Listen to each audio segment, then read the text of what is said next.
Assalamualaikum warahmatullahi wabarakatuh. Nama saya Nadia binti Muhazi. Jadi di sini saya cuma nak bentangkan untuk hukum non mati. Hukum non mati bersabdu hukumnya satu saja, wajib ala gunah, iaitu wajib menyatakan sifat dengungnya dengan sempurna dua harakat. Nun mati bersabdu berada di pertengahan atau hujung fi'il kata kerja, isim kata nama dan harf kata sendi partikel. Dengung menurut bahasa ialah mengeluarkan bunyi melalui hidung ataupun suara lembut yang keluar dari rongga hidung berikutan dengan menurunkan anak lidah dan terbukanya langit-langit lembut. Menurut istilah ilmu tajwid, suara lembut dan sedap yang hanya berada pada huruf nun. Bahawa huruf nun adalah huruf yang bersifat dengung. Apabila terdapat tanda sabdu di atasnya, maka ia wajib didengungkan dengan sempurna dua harakat. Sama ada bacaannya disambung atau berhenti padanya. Cuma dengungnya lebih sempurna dan kemas daripada dengung idgham, dan dengung idgham tu lebih sempurna daripada dengung ikhfa, dan dengung ikhfa lebih sempurna daripada dengung sukun izhar, dan dengung sukun izhar lebih sempurna daripada dengung berbaris. Demikianlah 5 peringkat tertib kesempurnaan dengan pada huruf nun. Atau dengan kata erti lain, bahawa keadaan dengung yang sempurna dua harakat 5 peringkat tertib kesempurnaan dengan pada huruf nun. Atau dengan kata erti lain, bahawa keadaan dengung yang sempurna dua harakat, atau dengan kata erti lain, bahawa keadaan dengung yang sempurna dua harakat adalah ketika bacaannya bersabdu idgham dan ikhfa, dan dengung dengan sedia ada, itu tindak balas daripada satu harakat pada ketika bacaannya sukun izhar dan berbaris. Makna dengung lebih sempurna dan kemas. Sifat dengungnya disempurnakan dengan dua harakat.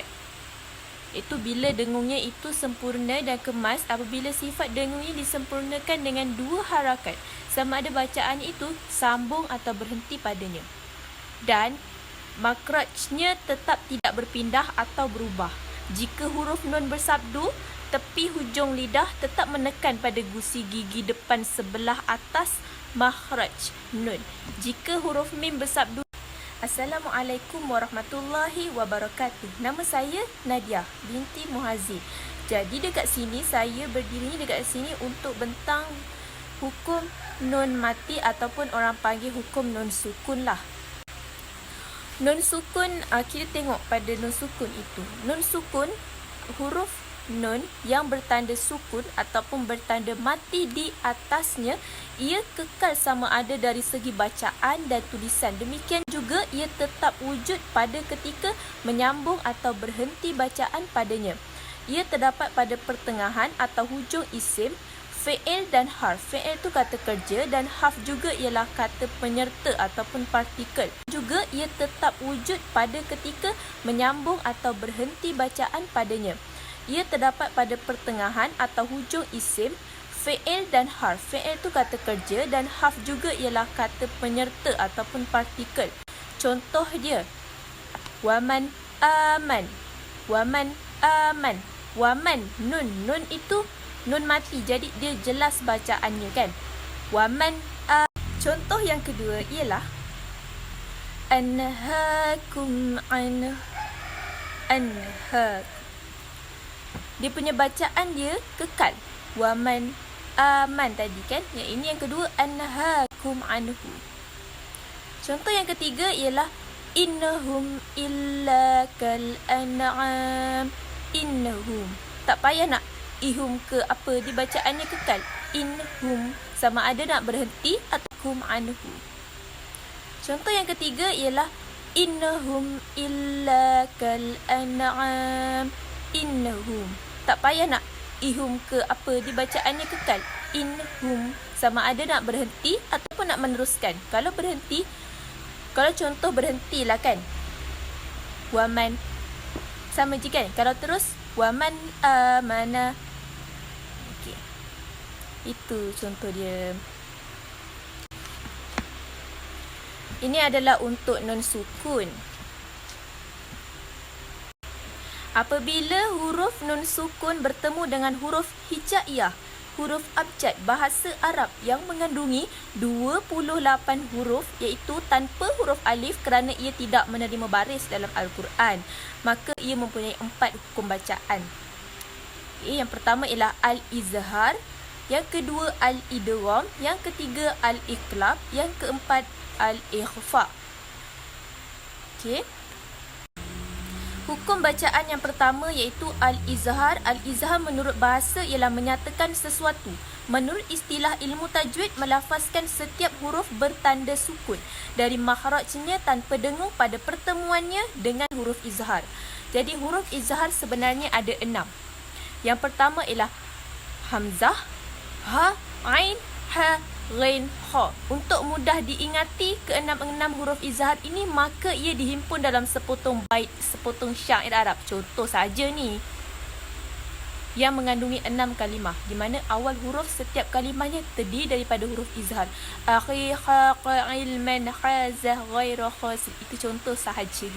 Ia juga terhimpun dalam rangkai kata hina, kha. Contoh sahaja supaya kita senang nak ingat. Juga terhimpun dalam rangkai kata hina, kha. Contoh sahaja supaya kita senang nak ingat. Contoh-contoh izhar non sukun. Non sukun satu kalimah yan'auna. Huruf izhar dia hamzah. Kalau 2 kalimah min istabraq. Contoh-contoh izhar non sukun. Non sukun satu kalimah yan'auna. Huruf izhar dia hamzah. Kalau 2 kalimah min istabraq. Min istabraq. Huruf izhar dia hamzah juga. Itu contoh. Okey. Apabila nun sukun bertemu dengan salah satu huruf izhar yang 6, maka bacaannya wajib diizharkan tanpa dengung. Atau dengan arti kata lain, bacaan izhar ialah mengekalkan zat huruf dengan bacaan, menyatakan makhraj dan sifatnya. Tidak terpengaruh oleh huruf yang mengikutnya dan tidak memasukkan ke dalamnya. Cara mengizharkan nun sukun, menyatakan bacaan tanda sukunnya dengan hujung lidah diangkat menekan pada gusi depan sebelah atas makhraj huruf nun. Dan maksud tanpa dengung, sifat dengung nun sukun tidak disempurnakan, tidak diperpanjangkan sampai 2 harakat, hanya mengekalkan kadar sifat dengung yang sedia ada padanya. Bahawa nun sukun bertemu dengan huruf izhar berlaku dalam 1 kalimah atau 2 kalimah kalimah bacaan izhar ini juga dinamakan izhar khalqi kerana ke-6 huruf izhar tersebut makhrajnya adalah daripada halqum, daripada khalqi, daripada halqum. Pertemuan nun sukun dengan huruf izhar khalqi diberi hukum bacaan izhar khalqi lah kerana terdapat di antaranya perbezaan sifat dan berjauhan makhrajnya. Yang kedua, hukum bacaan kedua iaitu idgham. Al-idgham menurut bahasa memasukkan sesuatu ke dalam sesuatu. Menurut istilah ilmu tajwid, memasukkan huruf pertama yang bertanda sukun ke dalam huruf kedua yang berbaris dan menjadi kedua-duanya satu huruf bersabdu dari jenis huruf yang kedua. Huruf idgham ada 6. Ya, ra, mim, lam, waw. Okay.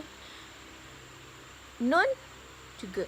Ia terhimpun dalam kalimah yarmalun. Contoh, apabila nun sukun atau tanwin bertemu dengan salah satu huruf idgham yang 6, maka ia wajib diidghamkan ke dalam huruf idgham. Mengidghamkan nun sukun pada huruf idgham yang 6 adalah kerana terdapat persamaan makhraj dan sifat pada huruf nun dan persamaan sifat dan berhampiran makhraj bagi huruf mim dan berhampiran makhraj dan sifat bagi huruf-huruf yang lain.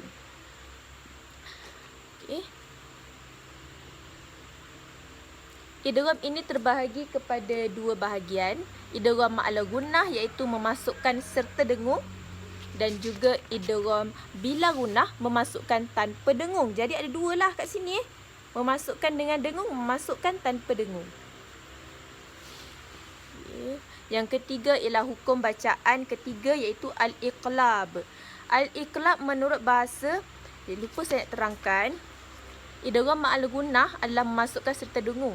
Ia juga dinamakan idgham nakis, memasukkan secara tidak sempurna kerana makhraj nun sukun dan tanwin telah dihilangkan tapi sifat dengungnya masih dikekalkan dengan sempurna 2 harakat dalam huruf idgham nakis. Hurufnya 4 je.